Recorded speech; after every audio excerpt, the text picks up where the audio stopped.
Bom dia, povo de Deus, paz seja convosco. Chegamos ao nosso último dia do jejum de Daniel, completando assim os 21 dias, né? Ainda eu vou continuar esse jejum até o dia 25 para me igualar com a igreja, né? Porque a igreja nacionalmente começou o jejum dia 5, né? Mas nós aqui da igreja em Montenegro, no bairro São Paulo, começamos dia 1º, né? E hoje então termina o nosso jejum da igreja, mas nós, para acompanhar a igreja nacional, continuaremos, né? Mas quero dizer para vocês que esse jejum foi muito desafiador, foi algo que trabalhou bastante o psicológico, né? Eu pude perceber que a falta de tempo nada mais é do que o quanto que nós alimentamos a nossa carne, porque nesses dias em que eu não podia olhar futebol, que é algo que eu gosto muito, né? Acompanhar as redes sociais, enfim, fazer as coisas que eu costumo fazer no dia a dia. Acabou me sobrando muito tempo para olhar pregações, para estudar a Bíblia, né? Para orar. O tempo parece que se multiplicou, né? Então, uma coisa que trabalhou bastante em mim foi isso, a questão de que o tempo que eu dedico para Deus não chega nem próximo do tempo que eu dedico para mim mesmo, né? Para o meu consumo pessoal, vamos falar assim, né? E jejum ele é para esse tem esse objetivo, né? Para isso mesmo. Jejum significa morrer para nós mesmos, né? Mortificar a nossa carne, né? Fazer com que a carne tome o seu posto ali num lugar onde ela tem que ficar sujeita e não nós sujeitos à carne, né? E o espírito sendo elevado nesse patamar. E jejum ele é algo importante na vida de um cristão, né? Porque ele tem esse cunho espiritual, né? Ele tem esse cunho de fortalecimento espiritual. O cristão que não faz jejum, é bem provável que vai chegar uma parte da vida dele que ele vai ser aquele cristão raso, sabe? Que faz as suas coisas, né? Frequenta a igreja, mas não tem uma vida espiritual firmada, né? Bem fortalecida. Então, até Jesus Cristo, os discípulos interpelam ele, perguntam para ele: Senhor, por que a gente não conseguiu expulsar esse tipo de demônio, ou esses demônios aí, né? E Jesus disse: olha, meus queridos, existem castas, existem níveis, né, de demônios ou classes de demônios que só são expulsos através do jejum e da oração, né? Isso representa o quê?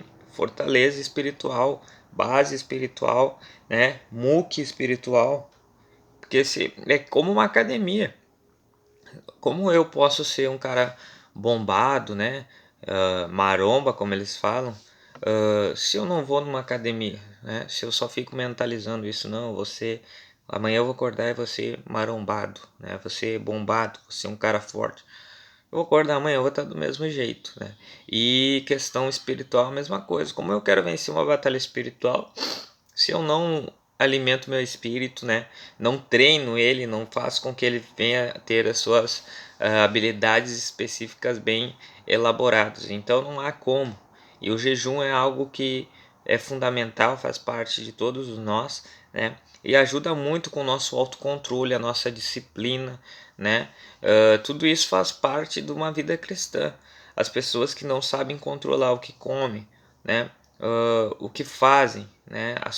Seus lazeres são pessoas que vivem uma vida de acordo com o que o corpo manda, de acordo com o que a cabeça manda, né? E acabam muitas vezes tomando atitudes erradas, atitudes precipitadas, né? Tomam decisões que não levam a caminho nenhum, né? Porque não tem o autocontrole do seu corpo, da sua mente. E a mente é muito importante controlar, porque a mente é o processador, né, das atitudes. Então, o cérebro manda informação e a gente age, né? Mas se o cérebro tá um pouco dodói, tá ferido ali, né, ou tá habitolado para sempre agir de forma agressiva, de forma compulsiva, de forma irracional, é bem provável que as nossas vidas tomem rumos muito piores do que a gente possa imaginar, né? Então, se um dia vocês puderem, né, fazer um jejum assim como Daniel, ou ter uma vida de jejum regradas, exemplo, um jejum semanal, né? Pode ser um dia da semana, né? Uma vez por semana. Pode ser, por exemplo, intercalado. Uma semana eu faço segunda, na outra semana eu faço terça, na outra semana eu faço quarta, né? Ou decide mesmo, ó, toda semana eu vou fazer um jejumzinho na minha sexta-feira, né? Sextou, jejum, já sabe. Sextou é jejum. Isso vai trazer grandes benefícios para vocês e creio que vocês não vão sair perdendo nada, né? É claro que quando a gente faz um jejum, nós sentimos algo, né? E o jejum é para isso mesmo, é para a carne sentir que, ó, quem manda sou eu, não é, né? Quem manda é o espírito, é a mente, não é a carne, tá? Eu faço as regras, né? Então, o jejum que não machuca, que eu costumo dizer, né? Fiz um jejum, não senti nada, não senti fome, não senti vontade de fazer o que eu deixei de fazer. Olha, é bem provável que tu está fazendo um jejum de uma coisa que para ti é indiferente, né? Que é o jejum de Daniel, né?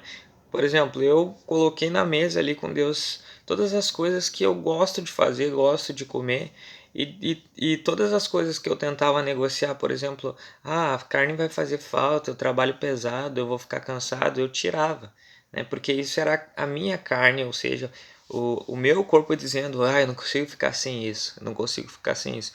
E gente, se Deus, que é Deus maravilhoso, poderoso, tremendo, né, não pode nos sustentar com arroz e feijão, eu não sei qual é o Deus que a gente está crendo então, né?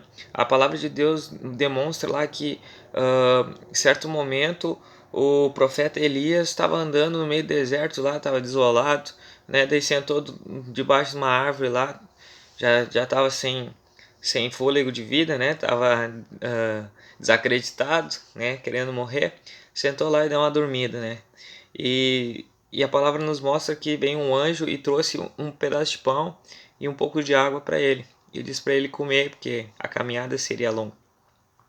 E a gente vai lendo ali e vê que durante 40 dias ele caminhou com só um pedaço de pão e aquela jarrinha de água, gente. Então, a palavra a todo tempo nos mostra que quem sustenta a nossa estrutura, né, física, espiritual é Deus. É Ele que nos sustenta. Né? O nosso sustento vem de Deus. Né? O pão vivo que desceu dos céus é o nosso Senhor Jesus Cristo. É o que ele fala para a mulher que está lá tirando água do poço. Olha, essa água aí até pode matar a tua sede hoje, né? Amanhã, mas eu tenho uma água que se você beber nunca mais terá sede. Né? E essa água é o Espírito Santo. Né? Essa água que nos dá suporte suficiente para nós suportarmos a nossa carreira, a nossa vida, suportarmos, né, a nossa caminhada. Então, a vida com Deus, ela tem essa particularidade de sacrifício, tá? Porque Cristo nos mostrou através da cruz que pelo amor e o sacrifício há salvação, ou seja, a restituição, a aliança com Deus. E nós precisamos fazer a nossa parte. Qual foi a parte de Cristo? Morrer na cruz pelas nossas vidas para vencer o pecado e a morte, tá? Porque isso nós não tínhamos condições nem capacidade de fazer, tá? Então Jesus Cristo teve que se fazer homem, porque o homem por si só não teve condições, né? Errou durante 4.000 anos, veio errando desde de Adão até Jesus Cristo, né? Mais ou menos aproximadamente ali uns 4.000 anos, veio errando ano após ano, e Deus sempre dando uma nova chance, dando no Egito, né? Dando lá na Babilônia, sempre, né? Até na reconstrução dos muros lá, sempre dando uma nova oportunidade. O povo, quando se estabelecia, né, numa aliança, numa vida com Deus, se acomodava e perdia o rumo. Então precisou Deus entregar seu único filho para que através dele, Jesus Cristo, que não tem pecado, que não tem, né, erro, não tinha transgressões, não tinha maldade nem malícia, ele pudesse vencer o pecado, vencer a morte, e através do seu sangue nós pudéssemos ser salvos, né? Então essa foi a parte de Cristo, vencer o mundo. Cristo venceu o mundo. Qual é a nossa parte agora?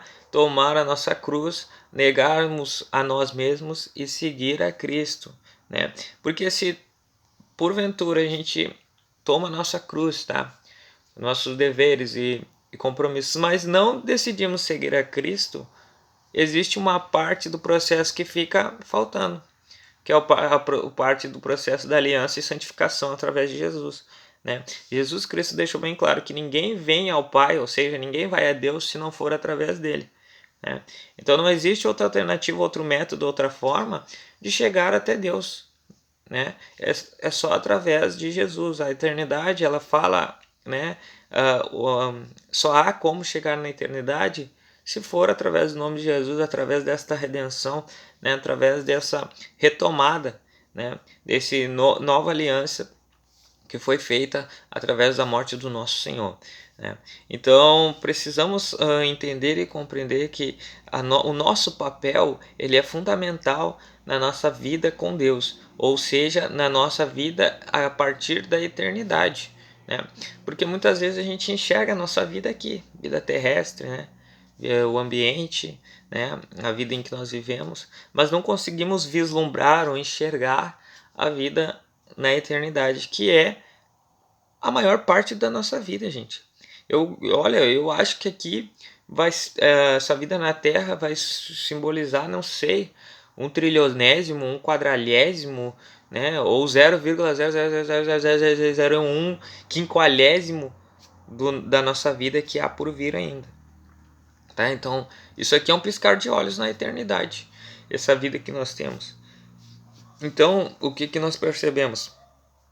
Que a vida na Terra ela é passageira, é só um flashback, né? É só uma introdução, vamos supor assim, a introdução para nós ir para a eternidade. Aqui a gente vai ter que ver a introdução, a integração, quando a gente entra numa empresa, tá?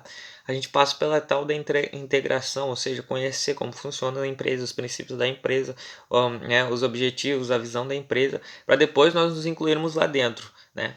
Mas existem pessoas que enxergam tudo isso, tá? Elas passam pelo processo, passam pela seleção, daí ficam lá vendo os princípios da empresa, mas quando vão trabalhar, elas não agem da mesma forma que foi dito ou da mesma forma que foi ministrado lá. E o que acontece? O dono da empresa, né? Ou o gerente, ou o subchefe, não sei, lá o responsável, vê que o cara, nossa, esse cara não se enquadrou, não faz o perfil. Ele vai demitido, ou seja, não faz mais parte da empresa, né? E se nós fôssemos botar o planeta Terra como uma empresa, sendo Deus o CEO, né? Ali Jesus Cristo como o gerente, né? E o Espírito Santo como encarregado, que fica, né, vivenciando junto com os seus empregados, nós veríamos que as pessoas que não se enquadrarem com os princípios, e esses princípios, ou seja, essa integração ela é através da Bíblia, através da palavra, elas infelizmente não poderão fazer parte da eternidade, né? Não irão ser contratadas para trabalharem no reino dos céus. Tá? Isso é uma ilustração básica para nós entendermos que a vida com Deus ela é compromisso, tá? Compromisso e comprometimento. Então, eu quero ler aqui com vocês uma palavra que está em 2 Timóteo, capítulo 4, a partir do versículo 6, que fala sobre uma carta do apóstolo Paulo para Timóteo, quando ele estava prestes a ser, né, executado, ou seja, sua vida ia ser tirada, mas a vida física ali, o corpo talvez ia ser tomado, né, pela mão ali dos homens, mas o espírito ia ir para a glória junto com Deus, né? Tanto é que ele diz assim no versículo 6: eu já estou sendo derramado como uma oferta de bebida, né? Está próximo o tempo da minha partida. Combati o bom combate, versículo 7. Terminei a corrida e guardei a fé. Agora me está reservada a coroa da justiça, que o Senhor, justo juiz, me dará naquele dia. E não somente a mim, mas também a todos que amam a sua vinda. E o apóstolo Paulo foi olha, o cara que mais simbolizou o cristianismo aqui no Novo Evangelho como apóstolo, né? Tanto é que a gente vê aí quase todo o Novo Testamento foi escrito por ele, né? Através das suas cartas. E O apóstolo Paulo, ele tinha consciência disso, consciência da eternidade, consciência de da onde ele, para onde ele iria, né? Tanto é que ele diz em uma das suas cartas que morrer para ele, viver para ele, né, viver aqui na terra era Cristo, né? Ele não sabia viver se não fosse em Cristo. E morrer para ele era lucro, né? Porque o seu tesouro estava no céu, né? A palavra de Deus diz no Evangelho de Mateus lá que aonde está o seu tesouro, ali também está o seu coração, né? Então, se a gente ajunta tesouros aqui na terra ou busca coisas da terra, o nosso coração está depositado ali, né? Mas se nós juntamos tesouro no céu e guardamos, né, esse tesouro na eternidade, o nosso coração está voltado para lá, né? Então, as pessoas, quando elas colocam tudo que elas têm, né, ou a parábola lá do moço lá que achou uma joia no campo lá, num campo, foi lá, vendeu tudo que tem e comprou aquele terreno, né? Ou seja, colocou tudo que ele tinha, investiu tudo que ele tinha naquela joia, né? E a joia que nós vamos figurar agora é a eternidade, amém? Então a gente encontrou a eternidade, e a gente viu que através da palavra, através da aliança com Cristo, que nós vamos conseguir, mas para isso a gente precisa abandonar as nossas velhas práticas, o velho homem, né? A velha maneira de ser e viver uma nova vida. Então o que nós precisamos fazer? Negarmos a nós mesmos, tomar as nossas cruzes e seguir a Cristo, né? Essas coisas assim, vislumbrar essas coisas na eternidade é o que nos faz enxergar, né, o futuro, ou seja, uma vida após esta vida, né? Então, o apóstolo Paulo, ele entregou tudo que ele tinha, ou seja, ele aceitou essa missão com Cristo, né? Porque ele era um perseguidor da igreja, né? Ele era uma pessoa também bem letrada, vamos falar, né? Vamos deixar bem claro isso, que ele era um poliglota, ou seja, falava mais de duas, três línguas, não sei, né? Ele era uma pessoa estudada, né? Ele tinha conhecimento, ele tinha mais de uma nacionalidade, né? Romano, judeu, então ele não era uma pessoa assim que Deus olhou assim, um coitado ali, vou fazer desse coitado, porque ele não tem nada, uma pessoa grande no meu reino, não. Pegou um cara que tinha tudo, e por esse fato de ter que abandonar tudo, né, fez dele aí um dos maiores pregadores ou missionários da história, porque ali ele tirou o coração que ele tinha, o coração antigo, e colocou um novo coração, ou seja, um coração de carne, né? Porque a palavra de Deus diz que as pessoas têm olhos, mas não enxergam, ouvidos, mas não ouvem, o coração está endurecido, por isso não são curados nem sarados, né? Então nós não conseguimos enxergar ou ouvir a palavra de Deus e deixar o nosso coração ser moldado, né? Por isso que muitas vezes a palavra é pregada e as pessoas não conseguem entender, porque é necessário ter um coração disposto a entender, um coração disposto a aceitar, né? Hoje a gente fez esse vídeo mais longo, mais extenso, né, para falar sobre essas coisas, que é sobre a decisão, né? Sobre decisão, tudo na vida é decisão. Decida hoje entregar sua vida a Cristo, decida hoje viver uma vida com Cristo, decida hoje fazer um jejum, decida hoje orar, decida hoje perdoar alguém, tá? Isso é muito importante, é perdão.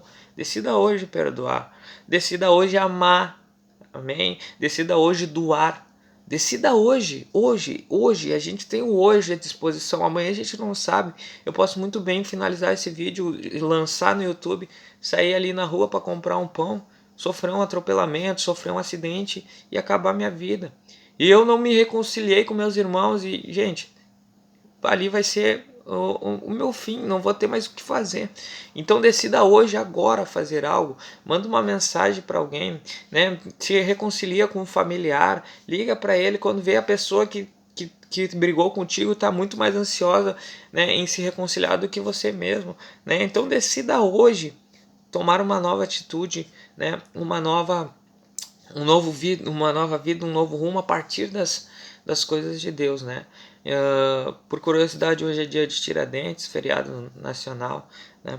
Tiradentes quis fazer uma revolução para libertar, né, o povo brasileiro, não digo o povo brasileiro, mas lá o povo de Minas, né, ele morava, né, libertar da tirania da coroa portuguesa, né?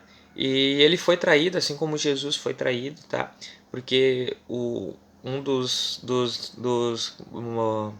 das pessoas que estavam fazendo esse movimento, né, essa revolução, devia um valor para a coroa portuguesa, então acabou entregando os planos de Tiradentes para a coroa portuguesa para ser perdoada essa dívida, né?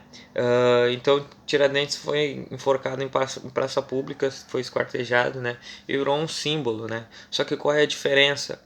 Que nosso Deus foi traído, foi morto, foi crucificado, mas ao terceiro dia ele ressuscitou e ele venceu na missão que ele tinha proposto, né? Que era a salvação, que era a libertação, que era a cura através do nome e do sangue dele. Ou seja, a gente pode ver que só existe um que morre e ressuscita e completa a sua missão e completa, né, o seu propósito, que foi Jesus, que nos salvou e nos libertou verdadeiramente, não mais das mãos dos homens, mas das mãos do inferno e da morte. E hoje nós temos a oportunidade de termos a vida eterna. Que Deus abençoe grandemente vocês, tá? Que as mãos de Deus estejam sobre os lares, a casa, a família de todos vocês, né? Que Deus possa transformar os lares de vocês e que com esses videozinhos assim como eu faço, vocês possam também fazer algumas mensagenzinhas, alguns videozinhos, né? Levar o amor de Deus para outras lares, para outras casas, para sua própria família, né? Que isso vai fazer uma grande diferença para vocês. Obrigado por terem participado desse jejum comigo, né? Fiquem firmes, né? Combatam o bom combate, terminem a corrida e acima de tudo, guardem sempre a sua fé.